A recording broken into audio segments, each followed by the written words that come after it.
आगे बढ़ेंगे और खबर शामिल करेंगे नवाब शाह से। कबीर खान की रिपोर्ट के मुताबिक जहां पर 8 मई थैलेसीमिया के आलमी दिन के हवाले से एक सेमिनार का इनेकाद किया गया। 8 मई थैलेसीमिया के आलमी दिन के मौका पर SM ख्वाजा एडिटोरियम हॉल में थैलेसीमिया वेलफेयर सोसाइटी की जानिब से आगाही सेमिनार का इनेकाद किया गया, जिसमें मेडिकल कॉलेज समेत मुख्तलिफ तलीमी इदारों के मुख्तलिफ शोबाजात के अफसरान, तलबा और तालिबात ने शिरकत की। इस मौका पर जिला शहीद बेनजीराबाद की शख्सियात ने कसीर तादाद में शिरकत की।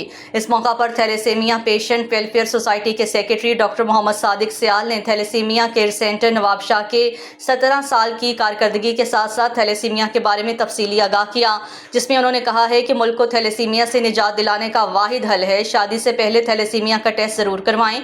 उन्होंने कहा है इस वक्त हमारे पास 1500 थैलेसीमिया के बच्चे रजिस्टर्ड हैं, जिन मरीजों को खून देने के साथ साथ मुफ्त अद्वियात भी दी जाती हैं। दुनिया में 2 मुल्क ऐसे हैं जो थैलेसीमिया से पाक हैं, जहां पर शादी से पहले थैलेसीमिया का टेस्ट लाजमी करार दिया गया है, लेकिन बदकिस्मती से सिंध असम्बली में बिल पास होने के बावजूद भी थैलेसीमिया कम होने की बजाय बढ़ रहा है।